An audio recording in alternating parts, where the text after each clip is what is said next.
Welcome to another edition of In the Weeds with Ikard and Lehman, presented by Riverwind Casino. Riverwind is Oklahoma City's premier casino experience, and there are so many reasons why Riverwind is consistently voted OKC's number one casino, but it all starts with their amazing variety of gaming thrills and excitement. Riverwind's beautiful award-winning environment plays host to more than 2,800 of the latest electronic games with a huge selection of table games, including blackjack match roulette, and Teddy's favorite, craps. No matter what your game, Riverwind has it in spades and hearts.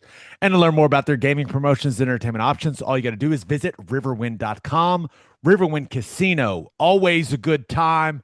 Reminder before we dive into this in the weeds. Live podcast, Riverwind Casino, December 18th at 7:30 p.m. at the Riverwind Showplace Theater. Josh Pate, Cole Kublik, Stanford Steve, Ooh, all scheduled to join us for the live show, Ted. uh, I'm starting to get nervous. Did we, are we going too big? There's only one way to find out, brother. I'm sure it's going to be a lot of fun. So be there, December 18th, 7:30, and we're going to have a lot of fun. We're going to give a bunch of stuff away, too, which is going to be a lot of fun. All right, let's dive into why people are here, Ted. The X's and O's. They're here to learn some ball, and let's look at what Georgia did defensively in the SEC championship game and their 28-7 win over Alabama, and see if OU's defense can learn anything from the Bulldogs' performance. Now, disclaimer. Georgia took a lot of what OU's game plan was in the first matchup, okay? So there's going to be some things that look very similar here.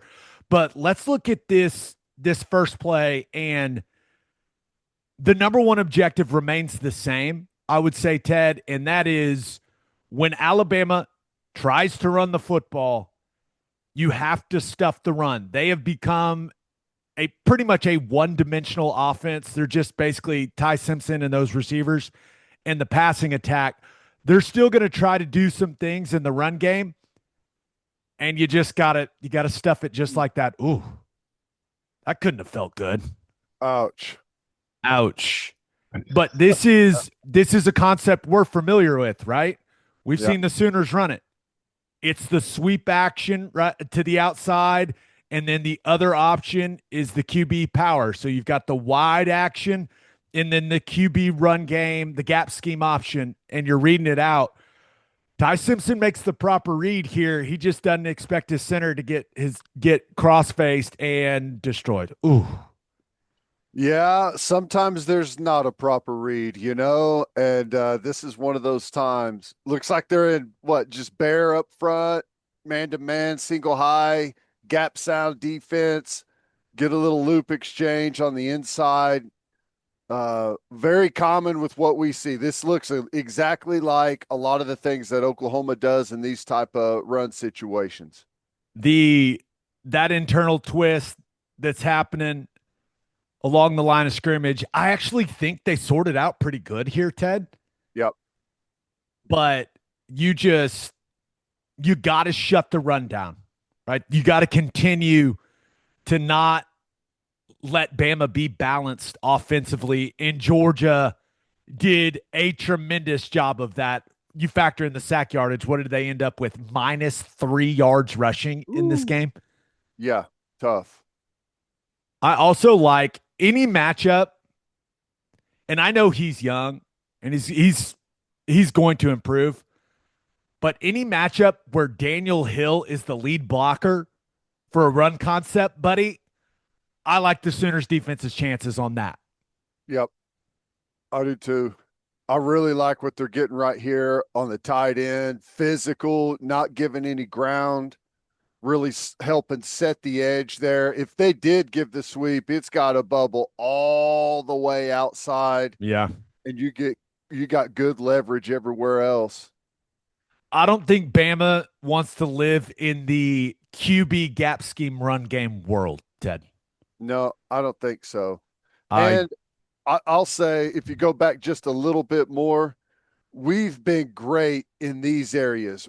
Wide receivers coming up to block. That maybe that's a tight end, but we've done a really good job on the perimeter defeating those one-on-one blocks on any of the perimeter run stuff. So yeah, but I mean, it is it is a interesting concept there from Alabama, not typical with what you've seen from them. Yeah. And maybe it's just Ryan Grubb and Kalen DeBoer searching for some answers in the run game. If they want to run Ty Simpson in between the tackles, I believe the Oklahoma defense would welcome that. Yep. Yep. Maybe welcome's not the best word. It it will not be a warm welcome. But all right, this is one thing that stood out to me in the game. Ryan Williams has, for lack of a better term, just kind of disappeared for them offensively. And he got rolling a little bit in this game. So, as far as what OU can learn from Georgia's defense in this game, this is going to sound silly. You got to get that guy on the ground after he catches the ball. Yeah. Now, he still is having his issues catching the ball. Like Ty Simpson threw him a really nice ball into the end zone in this game, and he wasn't able to bring it down. Probably one he should have caught. It's one you would expect an elite wide receiver to catch, but this is he's running a, we'll call it, whether you want to call it a return route or a whip route. I mean, you can still see, Ted, he is extremely talented, but here is where you got to limit the damage, man. You got to learn from some of the issues that Georgia had getting this guy on the ground. And I'm not saying it's easy. It's not. But this guy, he displayed some serious ability after the catch in this game. And this dude, I mean, he can absolutely roll, as we know, Ted. Yeah. Like Never what you want. that's extra yardage that you can't give up if you're Oklahoma's defense. Yeah, you got leverage right there outside. That right now, this is where you get in danger. Anytime you're the outside player and he finds himself in a tough spot, looks like they're in some type of man-to-man, I think, and he comes off to help make a play, tries to commit to it, and now we got problems. Look at all these guys outside that are now cut off. That's why it's so important to keep that contained. And as quick and jumpy as Ryan Williams is, you never know what he could do with something like that. I'm not sure there's anyone in college football that looks cooler going out of bounds than Ryan Williams. He if he gets the ball with a little bit of space, he looks like a gazelle or something out there, doesn't he? He's just so fluid and so there's so much bounce in his step. And there's 3 or 4 more plays from this game where he's just winning on the edge with speed. Mm-hmm. You have to leverage things properly as Oklahoma if you're Oklahoma's defense, and you can't let him do big things after the catch. It needs to be a situation where you have closed enough space. It's catch, tackle. Yep. Easier said than done with a guy as talented as him, but that's how it's got to be, Ted. Yeah, and he's also one of those guys. Like I say this a lot with big time defensive linemen. Don't let them make a play early. All right. If a big star makes a play early, then look out. They're gonna start feeling confident and they're gonna get some things going. He's the same way. Don't let him get a catch, make a couple of guys miss early where he starts to feel like he's in rhythm and they start trying to force him the football into some areas. Make him frustrated early. Put some pads on him. He doesn't want to be hit. You can tell. He's going to jump around, try and get out of bounds, see if he can find something, but frustrate him early. No doubt about it. I think that's a great point. All right, next play. You look at the situation. This is where you want to make them live. Now, sure, would you like it to be 3rd and 8, 3rd and 9, 3rd and 10? Sure, but 3rd and 6, 3rd and 7 plus is where you want to make Alabama's offense live. You got to be good on early downs against this group, and I really like what Georgia did with their coverage plan in this game, Ted. And you'll see it here. but they're showing Simpson 7 up. All right. And it is well documented up to this point the issues that Alabama's offensive line is having with some of these pressure packages that teams are getting to in these third and medium, third and long situations. And I think just showing pressure is speeding Simpson up a little bit because, dude, he's just getting hit a lot, like a lot. And this is one where Georgia's showing 7 up, but it's it's really just a 4-man rush. Mhm. I mean, they're only, or I guess, is it five? One, two. How math's hard? No, four. They're bringing four. It's just a 4-man rush. And the one thing I thought, among many things, I thought Georgia's defense did well in this game. They made the middle of the field feel very crowded for Yeah. Ty Simpson, Ted. And you can see it here. Like, he's trying to rip this throw into the middle of the field to Horton, and Yep. They're packing that's, it in. I mean, you can see, look at all the bodies for Georgia in the middle of the field trying to take away those deep digs that Simpson, in my opinion, throws better than any other quarterback in the country. Yep.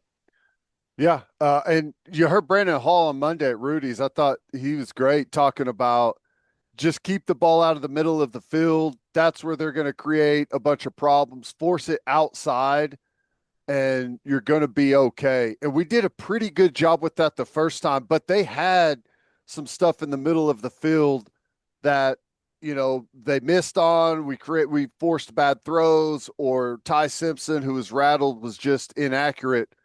So yeah, I agree. Look, I like this wrinkle though from Alabama. See this?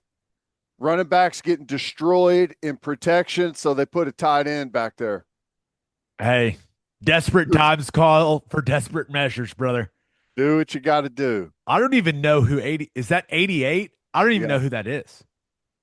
He didn't play against us the first time. And I know that Cuevas was out for this game. And if he's able to get back for the college football playoff game, that will be a big boost to that offense. But I think this just kind of encapsulates all the issues Bama is having right now offensively. They're showing the pressure. Simpson can't be back there going, okay, I feel great about things. I feel great about being protected if they bring all these guys. You drop guys out, you only bring four. He's got to sort all of that out mentally with his progression. And then you take away what he may do best overall, and that's drive the ball into the middle of the field. And I mean, look at all those bodies. Yep. I He's mean got to that make an incredibly high level touch throw to get it to Horton in this situation. Tip ball, we're going the other direction. it's a throw made out of desperation, and just it's open in practice. You just wing it because he gets the little chip from the tight end in the backfield, and he just kind of chips and then settles for a check down, and he's got plenty of room just to dump it there, take a little gain. Maybe he can go get the first, but he's just forcing it. They've had so much success there, so he's going to continue to try and push the ball to the middle of the field, and you got to make him pay just like this.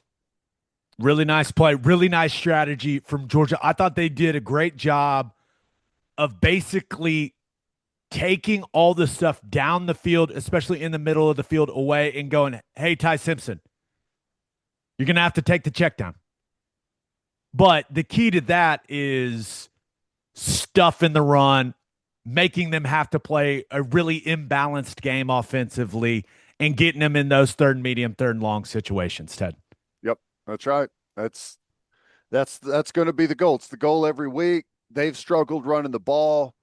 Um, remember the narrative going into the first game. Well, Alabama hasn't really run the ball good all year. That's really not going to be a factor. Wrong. If you can't run the ball and you're limited, you're going to be, hopefully, our goal, put them in a ton of third and longs. You do not want to be living in third and long if you're Alabama or anyone. All right, let's look at two more plays from the SEC championship game. But first, Steaks are back. Didi Ranch's luxury steak cuts are restocked and ready to ship straight to your door. From mouth-watering ribeyes to silky smooth fillets, this is the best beef Oklahoma has to offer. And here's the kicker. They're now shipping next day air for free when you use code Sooner at checkout. That's right.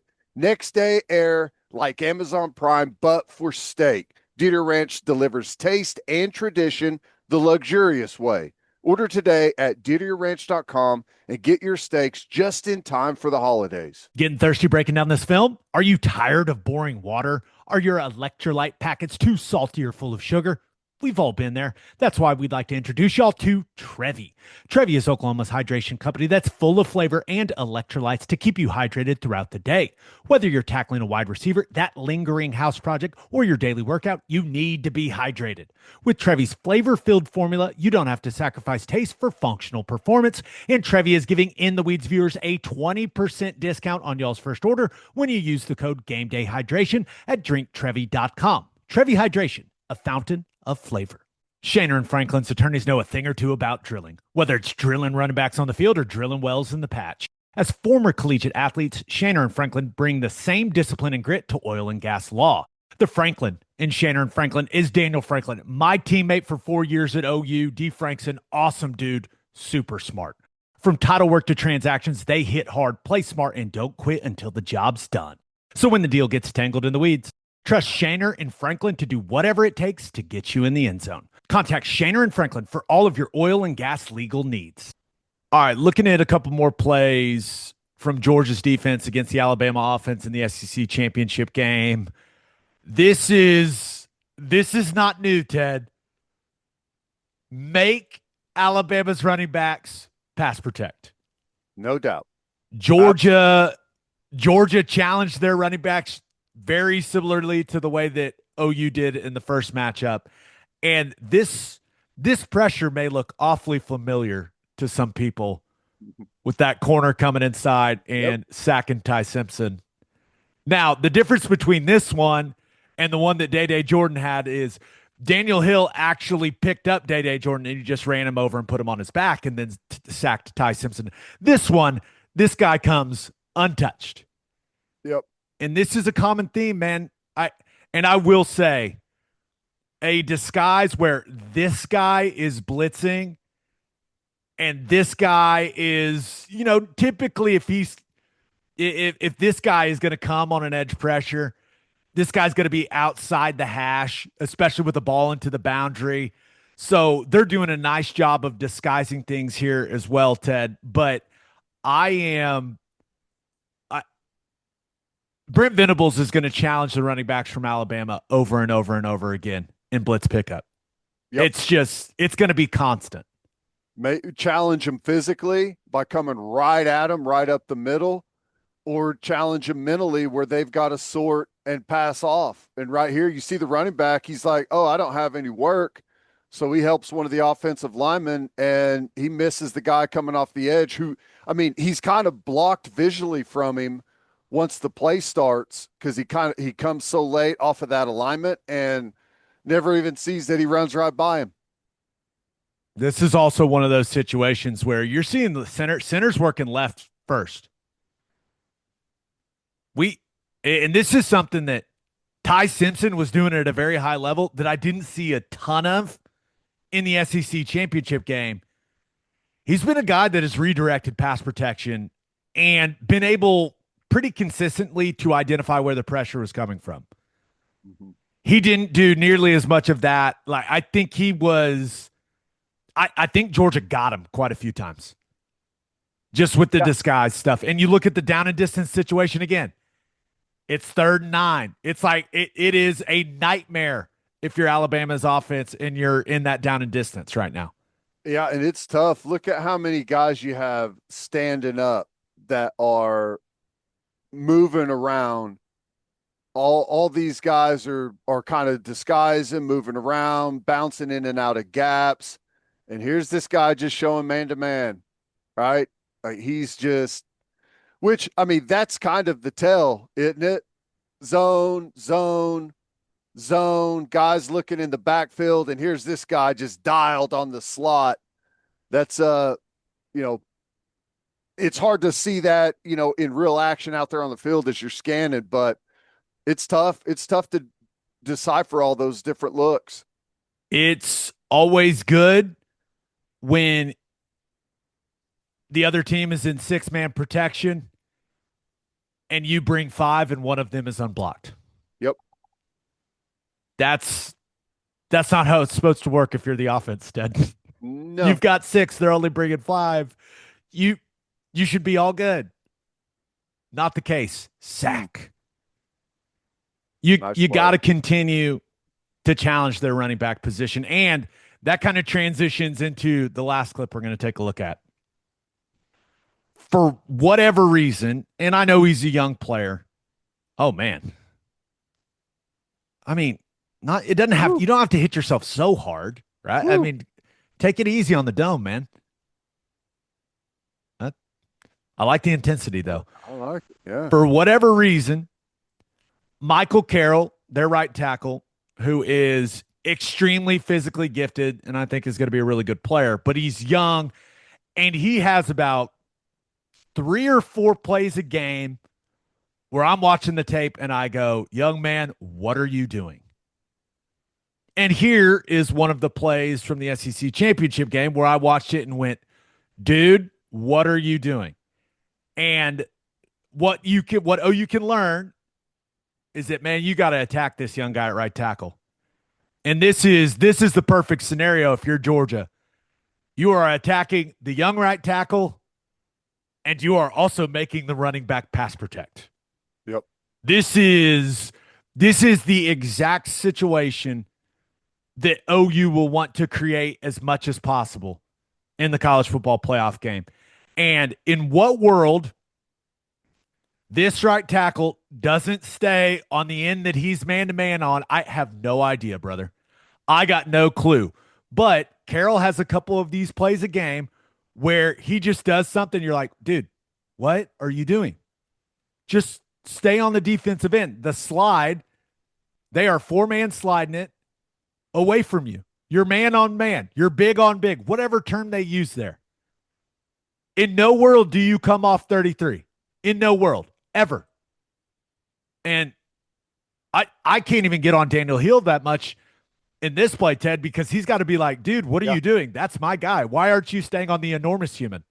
Yep.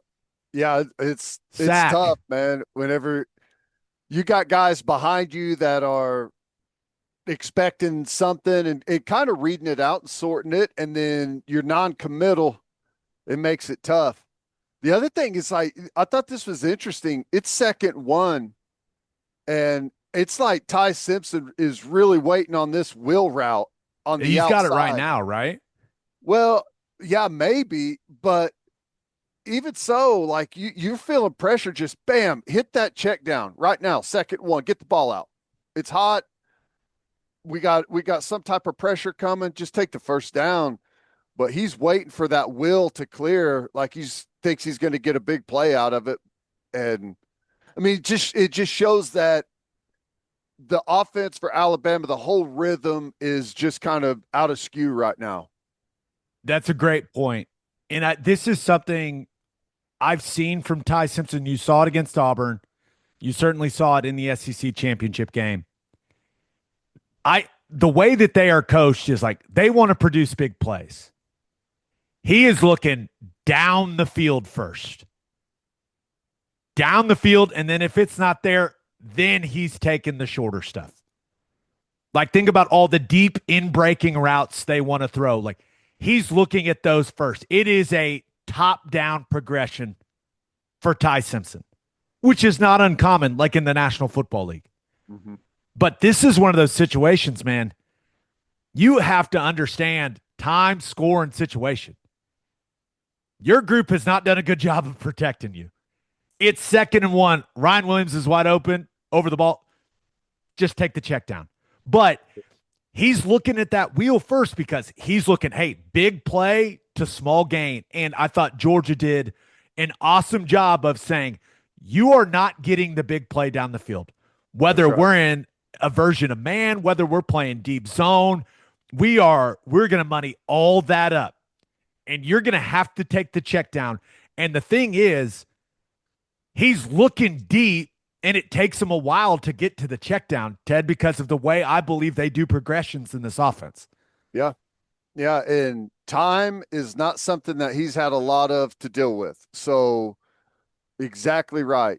Stay over the top of everything, pack the inside of the field, force him to hang in the pocket before he's able to go downfield and affect him either with hands in his face, pressures, or if you could just straight get there and get the sack, that's the best result, obviously. I also have a feeling Ty Simpson didn't think that his right tackle would lose his mind. Block the defensive end, man. What are you doing? It doesn't Well, get any easier than that. All your buddies are going the other way. You've got one guy. You're on an island. He's enormous. You can't start blocking. This is breaking a cardinal rule of offensive line play. You cannot screw your running back like this. This is egregious. That's your guy. You're buying him. You're blocking him. You can't. I've watched this clip 100 times now, and I still can't believe he did this. What are you doing, man? Hope he does it a lot next Friday night, though. Yeah, when you got a monster with the neck roll and Oh yeah, wait till you see this guy get up. Oh my goodness. Hey, yes, Georgia's not as talented as they normally are on defense. Okay. let's stay on that guy.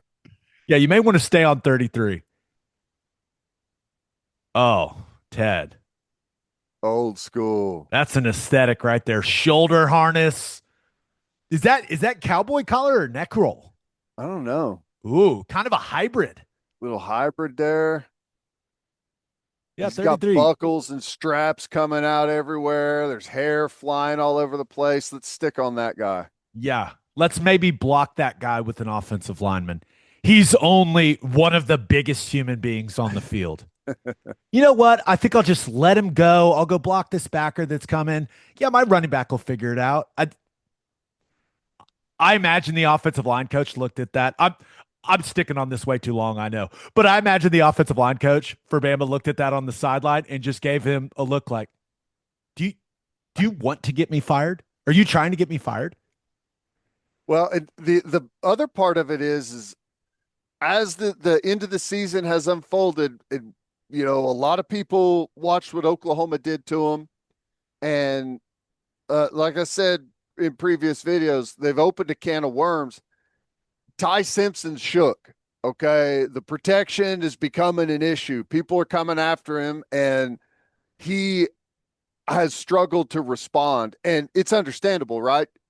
When quarterbacks get pressure and it's constant and they start to expect it, the play changes. They become rattled. I mean, I don't care how good you are. If you're under constant stress, guys in the pocket, guys in your face, you don't trust the protection schemes, well, the quarterback play is going to struggle.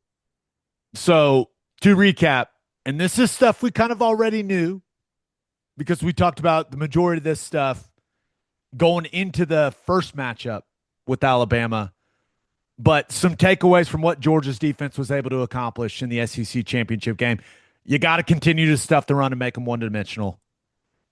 Ryan Williams, and the same applies for Jeremy Bernard. When those guys catch the ball, get them on the ground because they are special after the catch. You got to continue to get them in those third and long situations. Take away the middle of the field. That's what Simpson wants to do. Take away the deep stuff, especially in the middle of the field. Make him dink and dunk his way down the field. Make him take the check down stuff, and then attack the running backs and the right tackle and pass protection. Yep. I like it. That's a plan. Please make sure you subscribe to our YouTube channel. Also, please like these videos. We're told that's a big deal. Also, comment. And not just the one guy that hates Teddy. He's like the only one that comments consistently. I don't know who that person is, but at least he comments like consistently. He comments so much that he replies to his own comments, which it's a little concerning, but it is what it is. I think it's helpful overall, though. Yeah, keep it going. Also, if you really like this, you can click those dots down there and give us a super thanks. Other than that, we'll see you next time here on In the Weeds.